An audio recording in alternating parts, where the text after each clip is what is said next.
and it was deliberately chosen to be a piece of empty space. Because what they wanted to do was get a really long exposure and see what was out there. It looked for 10 whole days. And when the images started to come back, that tiny piece of space turned out to have lots of stars and galaxies. It was amazing. This was an image that just blew away all of us astronomers.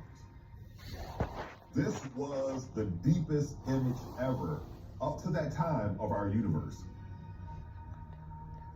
Bilden fick namnet Hubble Deep Field.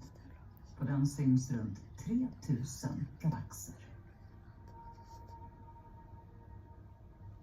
Man såg ljuset från galaxer som bildats för många miljarder år sedan.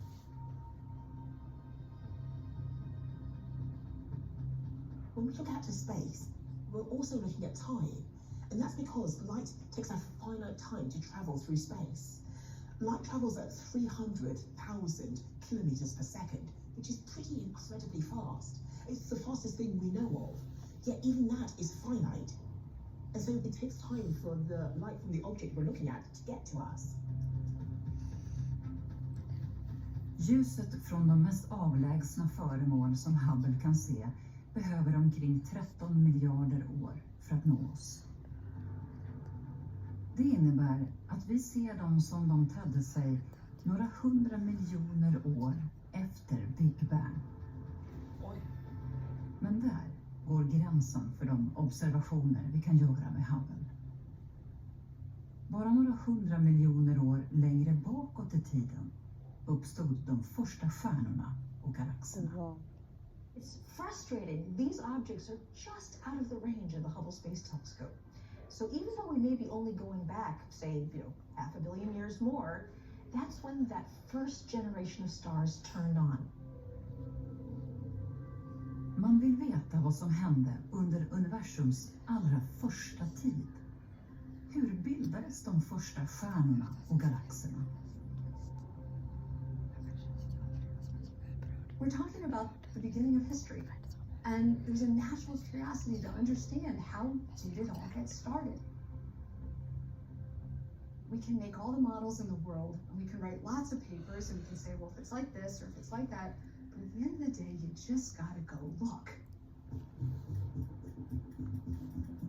På 1980-talet, redan innan Hubble hade sänts upp, började en grupp forskare på Space Telescope Institute i Baltimore i USA ta fram idéer till nästa rymdteleskop. Peter Stockman ledde arbetet.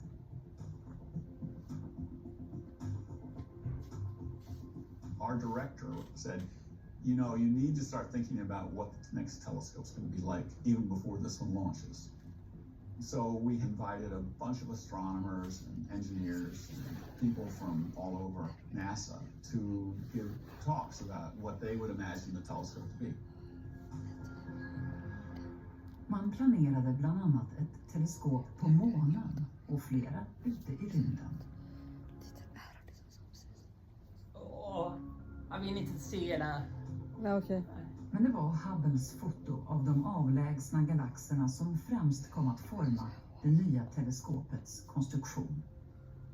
When the Hubble Deep Field came out, people realized, my gosh, if we can do this with Hubble, and if we had a telescope with even more resolution, we can look way far back. And that really was the target for the Webb telescope, to look at the earliest formation of stars and galaxies.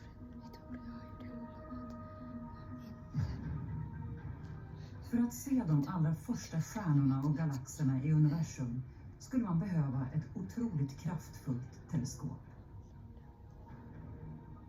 Det måste placeras ute i rymden ovanför jordens atmosfär som är i vägen för det stjärnljus man försöker få syn på. Och det måste vara stort. With telescopes, it's all about how big it is. So the bigger it is, usually the crisper the images and the more sensitive it is. När astronomerna talar om ett stort teleskop är det primärspegeln de syftar på. The larger the mirror, the more photons, the more light that you collect. And when you're trying to look at things that are really dim, you need a really big telescope to collect more photons. Före Webb satt den största spegel som NASA sänt upp i rymden i Hubble-teleskopet. Det är en solid bit glas, 2,4 meter i diameter. Men till James Webb-teleskopet vill astronomen ha en spegel som är 6,5 meter i diameter. Men den är för bred för att få plats i den största raket som finns.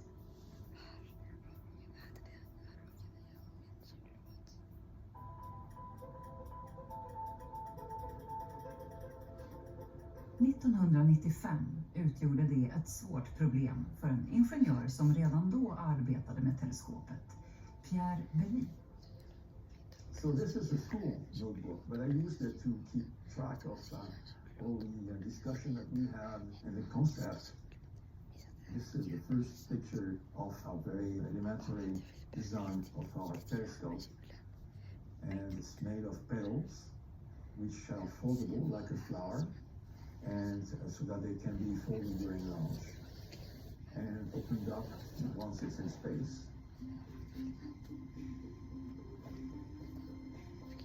– 2002 hade konstruktionen utvecklats ytterligare. Istället för en enda glasspegel som i Hubble skulle Webb använda 18 sexkantiga segment. På baksidan av vart och ett ska 7 motorer styra segmentet så att alla 18 segment kan ställas in för att fokusera ljus som en enda jättestor spegel.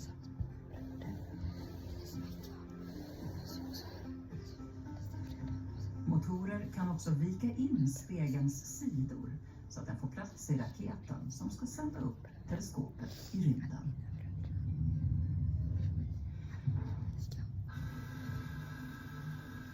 I september 2003 börjar arbetet med att bygga teleskopet som fått namnet James Webb efter den direktör för NASA som hade lett omfärden under 1960-talet. Andreas! Ja, det får du vara tyst då. Att forma de stora segmenten till den största spegel som någonsin sänds upp i rymden är en svår utmaning. Men, vänta. Ja, då får du vara tyst. Några tyst. Ja, då får du vara tyst. Ja. Några tyst. Var tyst. Jay Daniel leder teamet som måste tillverka segmenten i exakt rätt form. Det challenges, we have 18 different hexagonal segments that form off the primary mirror. And so you Vänta, jag hämtar Dan. Ja.